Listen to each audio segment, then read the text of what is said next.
เป็นจะได้นี้หมูจังบ่มาให้กูกินหมูสั่งกูบ่หรือว่าแนวใดออกไปหากินหาอยู่บ่ถือว่าเพื่อว่าหิว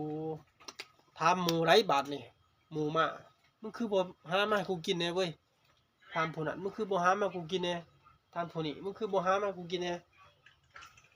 หมูก็เลยตอบพร้อมกันว่าแขเอ้ยจระเข้เอ้ยเดี๋ยวนี้นี่โตหั่นก็ใหญ่พอสิเอาโตรอดแล้วพอสิออกไปหากินได้แล้วคันว่าเป็นคนก็พอสิขายเครื่องซอยพ่อซอยแม่ได้แล้วเฮ็ดเวียกซอยพ่อซอยแม่ได้คันว่าเป็นคนนะเอาน้องซอยพ่อซอยแม่ปัดกวาดเทือนซ่านแม่นตะว่าคันว่าเป็นคนอันนี้อยู่ซื่อๆหมอแขมีแต่กินกับนอนกินนอนกินนอนโตก็ใหญ่แล้วคันโตบ่เฮ็ดบ่หาไผสิเฮ็ดสิหาแทนโตโตเองออกไปหากินโตก็อิ่มเมื่อได้โตบ่ออกไปหากินโตก็บ่อิ่มโตก็นอนหิวเป็นหยังพวกเฮาจึงบ่เอามาให้โตกินทั้งที่ว่าเอามาได้หมู่ว่าเฮาอยากสั่งสอนโตเฮาอยากให้โตเป็นผู้เที่ยนว่าโตต้องเป็นที่พึ่งของตนโอ้หมอแขว่าโอ้เฮาผิดไปแล้วเสี่ยวเอ้ยว่าตั้งแต่นี้ต่อไป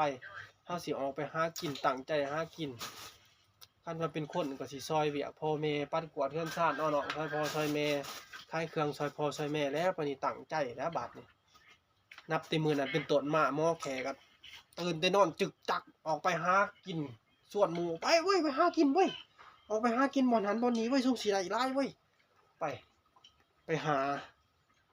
อิ่มมาบัดนี้โอ้มีความสุขเว้ยกินข้าวก็อิ่มกลับมานอนเฮือนก็คักบัดนี้ บัดนี้เปรียบเทียบกับคนได้มันคันคนขี้ขลาดพ่อแม่ก็บ่อยากให้กินขนมเลยเนาะขอเงินพ่อแม่ไปซื้อขนมพ่อแม่ก็บ่ให้เนาะคันดุพ่อแม่ก็ให้เนาะซื้อขนมให้กินพร้อมเนาะคนขี้ขลาดนั่นบ่ได้แล้วขอเงินพ่อแม่ก็บ่ให้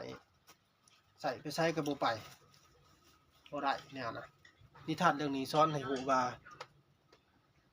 ตนต้องเป็นที่พึ่งของตนบ่ต้องอาศัยไปพึ่งหมู่หลายบ่ต้องอาศัยไปพึ่งพ่อแม่หลายในเมื่อเฮาเฮ็ดได้เฮาก็ต้องช่วยกันเนาะนิทานเรื่องนี้ก็จบลงไปแล้วนิทานเรื่องนี้มีชื่อว่าจระเข้ผู้หิวโหยจบแล้วว่านิทานเรื่องนี้จบ